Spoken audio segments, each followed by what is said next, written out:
What up, friends? How are you doing? Good morning, friends. Sorry, I had a little snafu there, technical difficulties. I'm gonna leave that video up as is, but this is gonna be considered part two. But I'm gonna start all over. We're gonna see which one sounds better. Okay. All right. So, hello, friends. How are you doing? Happy Friday. We made it to Friday. Oh my gosh, how did you sleep? Did you sleep good? Oh my god. All right, let's go. All right. So, lives life. Okay. She is over there like being cute on the internet, okay? She is over there making these disgusting comments about the help raising her children, okay? And it's pretty messed up because what she's not thinking about is her child Robin, who knows how to read, write, and type in on YouTube. You know, you never know whenever she's having like a sad moment and she misses her mom, because we know she misses her mom. You're her mom, okay?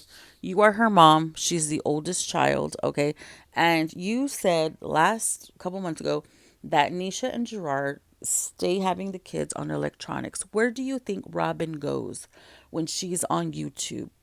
You don't think she ever goes and searches you when she's missing you and she hears the stupid stuff that you're saying, like, oh, well, no big deal, when she's expecting you to be sobbing, crying on the internet for them, especially if you missed if you missed a visit, allegedly, in my opinion.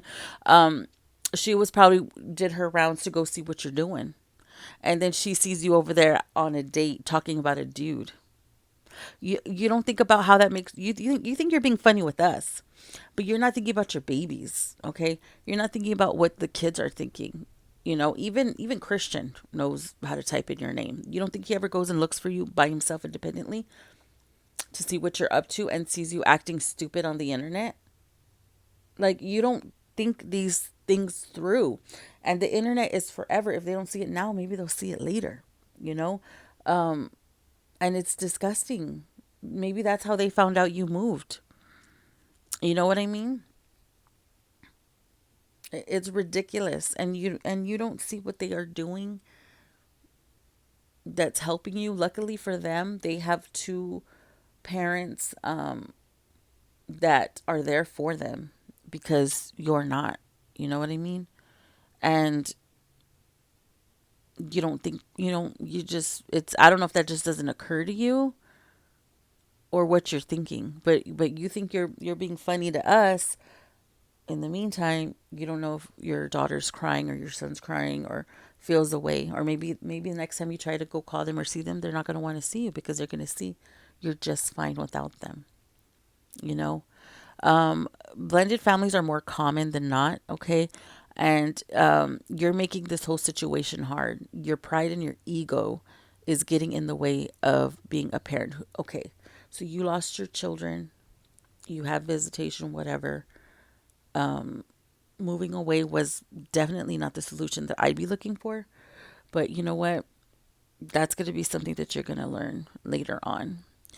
And maybe it's better, it's safer for them that you're gone, and there won't be any distractions with you, and they could deal with it better with you away. You know, the separation, because it happened to them too. Live. It didn't just happen to you. They lost their mom. That's all they knew was you. They didn't know anybody else. You know, Gerard was a part time parent when y'all separated. He wasn't always there. He was there when you allowed him to be there because you wouldn't allow him to see his kids either if there was no money involved, you know? And now, you know, you're not thinking about them. You say you think about them and you say your kids are going this, but you don't your actions don't show it. You know, you have to be the bigger person, and you have to think about them, okay? Because you're just fucking it all up sideways for yourself, and you're basically just sealing your fate with them with the stupid stuff that you're posting online. It's ridiculous. It's not that hard to fucking co-parent. Like, it's not that hard. It's a missed opportunity if you don't.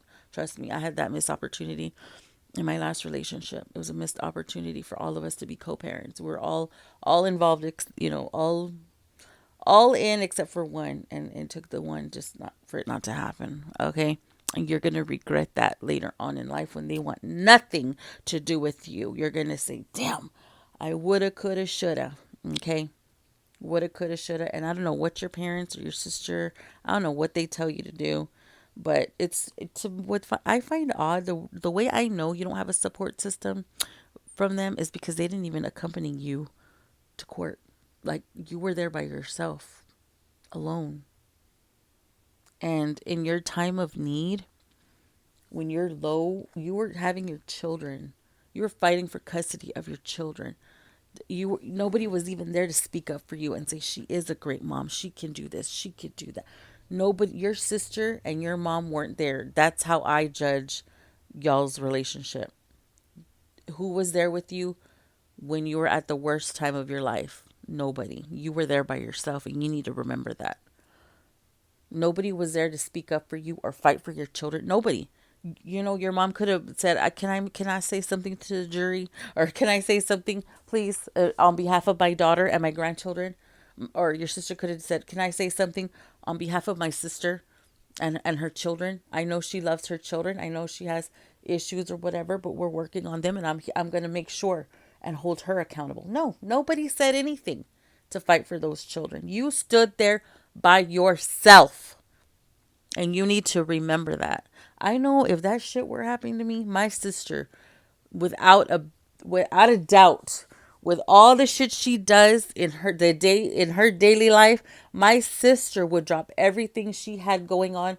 My sister and my mom would be there with me, speaking up for me and my parenting if my children were being taken away. I know that for damn sure, without even hesitation, and I do the same for them. Maybe you wouldn't do things like that for them. Maybe that's why they weren't there for you. But that's what you need really need to take a look at yourself, your actions, how you are with people. Are you just a taker, or do you give back to people? Because to me, it just seems like you're just gimme, gimme, gimme, gimme, gimme, And that those type of actions is fine, but look where it's gotten you in life. Look at where you're at right now, and that is because of you. When you're sitting there on the floor, take a look around in those four walls. Take a look at your alleged baby and be like, this is my fault. Nobody else's. All right. All right, guys. You have a good Friday. Bye bye.